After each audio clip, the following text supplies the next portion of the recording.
गुरु ब्रह्मा गुरु विष्णु गुरुदेव महेश्वराय। गुरु साक्षात पर ब्रह्मा तस्मै श्री गुरु में नमः। बोलो गुरु महाराज की जय, गणपति महाराज की जय। उनके आशीर्वाद से आज हम करने जा रहे हैं बृहस्पतिवार गुरुवार व्रत कथा। बृहस्पतिवार व्रत की विधि के लिए सूर्य उदय से पहले उठकर स्नान करें और स्वच्छ वस्त्र पहने, हो सके तो पीले वस्त्र पहने। व्रत का संकल्प लें। भगवान विष्णु और बृहस्पति देव को पीले वस्त्र, फूल और चने गुड़ का भोग लगाकर पूजा करें। पूजन के उपरांत कथा सुने। इस व्रत के करने से बृहस्पति जी अति प्रसन्न होते हैं तथा धन और विद्या का लाभ होता है। स्त्रियों के लिए यह व्रत अति आवश्यक है। इस व्रत में केले का पूजन किया जाता है। दिन भर फलाहार रहें और शाम को पीले रंग का भोजन कर सकते हैं बिना नमक के। तो चलिए गुरुवार की व्रत कथा का रसपान करें। किसी गांव में एक साहूकार रहता था, जिसके घर में अन्न, वस्त्र और धन किसी की कमी नहीं थी, परंतु उसकी स्त्री बहुत ही कृपण थी। किसी भिक्षा मांगने वाले को कुछ नहीं देती, सारा दिन घर के काम काज में लगी रहती थी।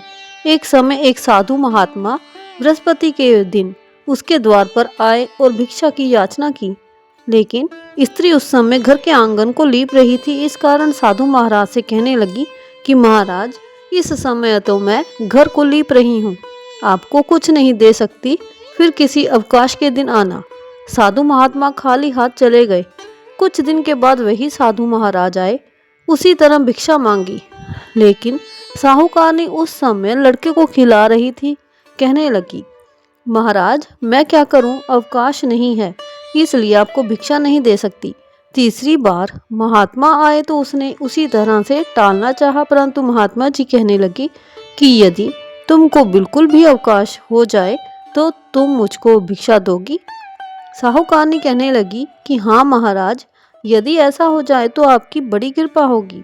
साधु महात्मा जी कहने लगे कि अच्छा, मैं एक उपाय बताता हूँ। तुम बृहस्पतिवार को दिन चढ़ने पर उठो और सारे घर में झाड़ू लगाकर कूड़ा एक कोने में जमा करके रख दो।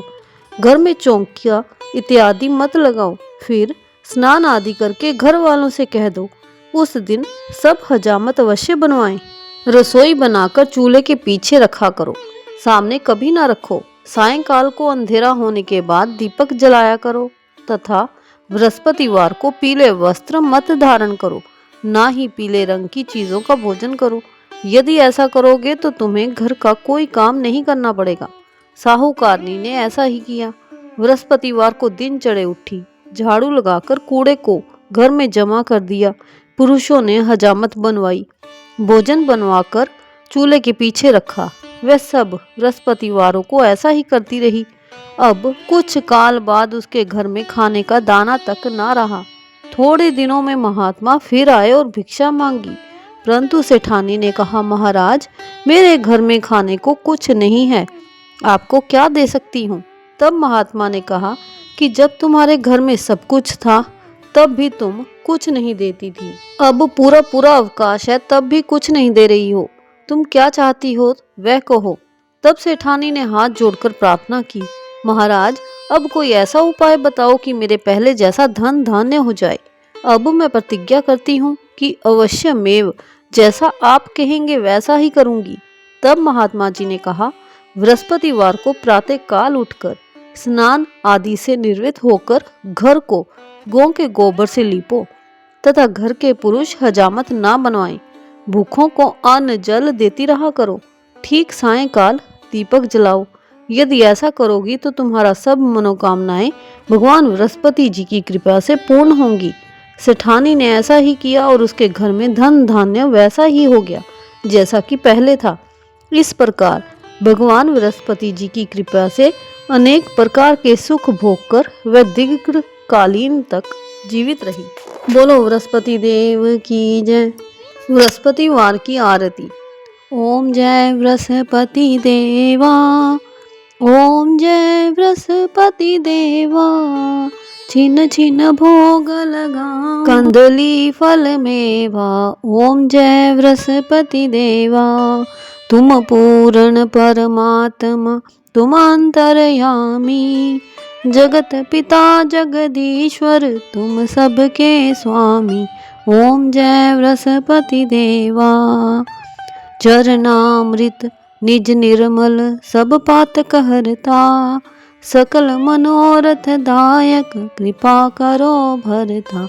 ओम जय बृहस्पति देवा। तन मन धन अर्पण कर जो जन शरण पड़े, प्रभु प्रगट तब होकर आकर द्वार खड़े।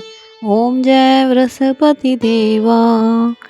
दीन दयाल दयानिधि भगतन हितकारी, पाप दोष सब हरता, पाप दोष सब हरता, भव बंधन हारी। ओम जय बृहस्पति देवा। सकल मनोरथ दायक सब संशय हारी, विषय विकार मिटाओ संतन सुखकारी। ओम जय बृहस्पति देवा। जो कोई आरती तेरी प्रेम सहित गावे, जेठानंद आनंद कर भक्त तेरा आनंद कर, सो निश्चय पावे। ओम जय बृहस्पति देवा। ओम जय बृहस्पति देवा। स्वामी जय बृहस्पति देवा। छिन छिन भोग लगाओ कंदलीप फल मेवा। ओम जय बृहस्पति देवा।